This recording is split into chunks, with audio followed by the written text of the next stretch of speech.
হরে কৃষ্ণ। রাধে রাধে বন্ধুরা, সকলে কেমন আছো?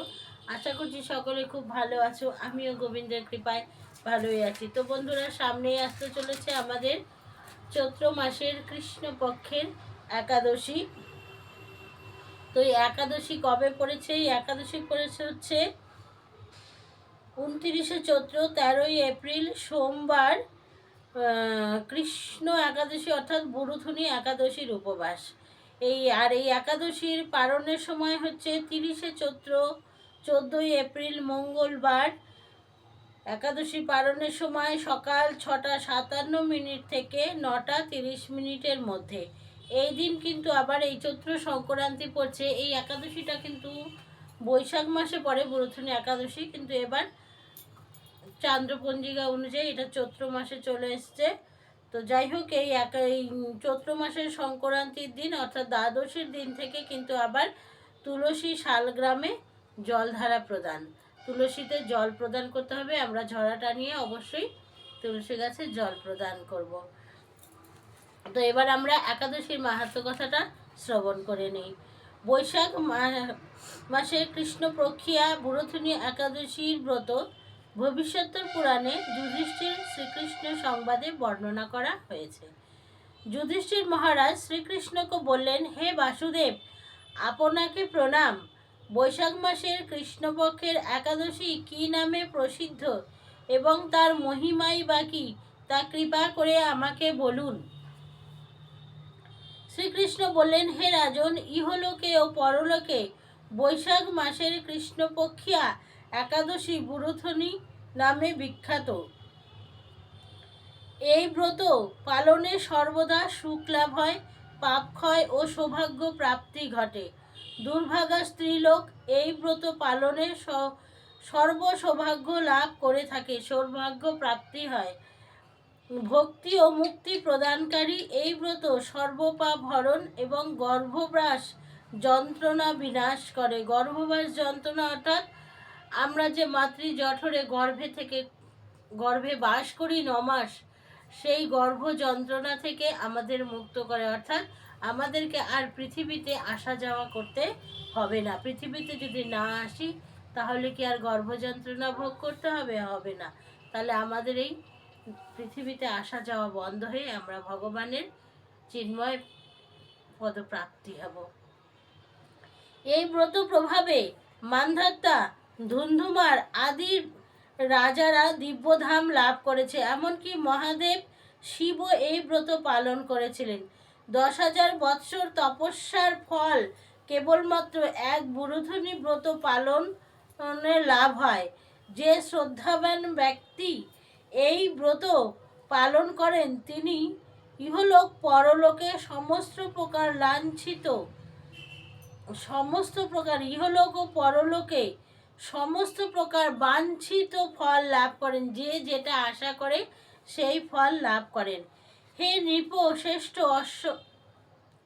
অশ্বদান অপেক্ষা গজদান শ্রেষ্ঠ।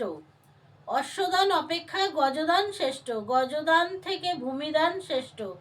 তা থেকে তিলদান শ্রেষ্ঠ। তিলদান থেকে স্বর্ণদান এবং তা অপেক্ষা অন্নদান শ্রেষ্ঠ। অন্নদানের মতো শ্রেষ্ঠ দান আর নেই। পিতৃলোক, দেবলোক ও মানুষেরা অন্নদানেই পরিতৃপ্ত হন।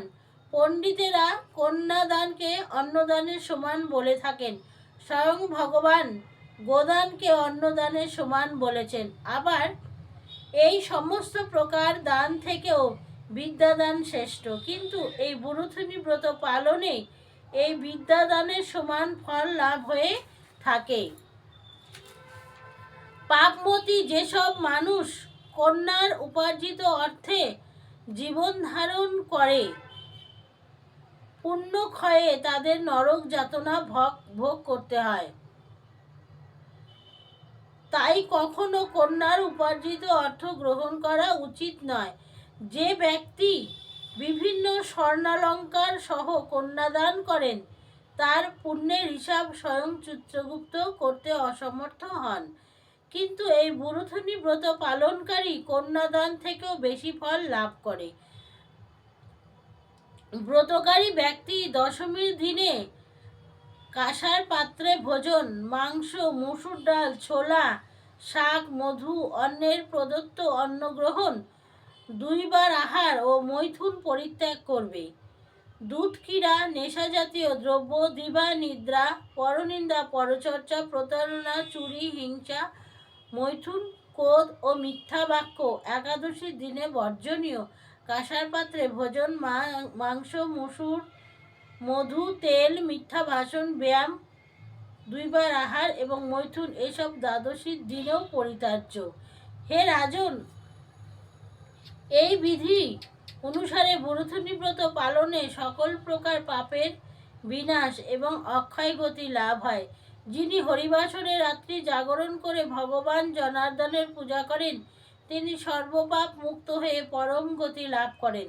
তাই সূর্যপুত্র যমরাজের যাতনা থেকে পরিত্রাণের জন্য পরম যত্নেই একাদশী ব্রত পালন করা কর্তব্য। বরুথনী একাদশীর ব্রতকথা শ্রদ্ধা ভরে পাঠ বা শ্রবণ করলে সহস্র গোদানের ফল লাভ হয় এবং সর্বপাপ থেকে মুক্ত হয়ে বিষ্ণু লোক গতি হয়। তো বন্ধুরা, এই ছিল আমাদের বরুথনী একাদশী ব্রতের মাহাত্ম্য। আপনারা নিষ্ঠা ভরে শ্রবণ করলেন, কারণ এই একাদশীর মাহাত্ম্য শ্রদ্ধা ভরে শ্রবণ করলেও সহস্র গোদানের ফল লাভ হয়। অবশ্যই একাদশীর দিনে এই ব্রত মাহাত্ম্যটা অবশ্যই শ্রবণ করবেন। আর একাদশীর আগের দিন রাত্রি 11টা, 11:30টার মধ্যে রাত্রের সেবা করে নিয়ে দন্ত মার্জন করে নেবেন এবং তারপর থেকে একাদশীর সকালে ঘুম থেকে উঠে ভগবানের মঙ্গল আরতি করতে পারেন, ভগবানের কাছে সংকল্প করতে পারেন, করে একাদশী ব্রত পালন করবেন। এবং একাদশীতে সমস্ত পঞ্চশস্য আহার নিষিদ্ধ। শাক, সবজি, আলু, বাদাম, কাঠবাদাম এইসব আপনি আহার করতে পারেন, ফলমূল, দুধ, সাবু এইসবগুলো আহার করে আপনি একাদশী ব্রত পালন করতে পারেন। যদি নির্জলা উপবাস করতে পারেন তাহলে তো অতি উত্তম। তো অবশ্যই সকলে নিষ্ঠা ভরে একাদশী পালন করুন এবং ভগবান শ্রীকৃষ্ণের আশীর্বাদ গ্রহণ করুন। কেউ যদি কোনো ব্রত করতে না পেরে শুধুমাত্র একাদশী ব্রতটা নিষ্ঠা ভরে পালন করে তাহলে সে পরম ধাম প্রাপ্ত হবে। হরে কৃষ্ণা, রাধে রাধে। আজকের মতো এ পর্যন্তই। আবার দেখা হচ্ছে অন্য কোনো দিন অন্য কোনো ভিডিওতে। সবাই ভালো থাকুন, সুস্থ থাকুন। হরে কৃষ্ণ কৃষ্ণ কৃষ্ণ হরে হরে, হরে রাম রাম রাম হরে হরে।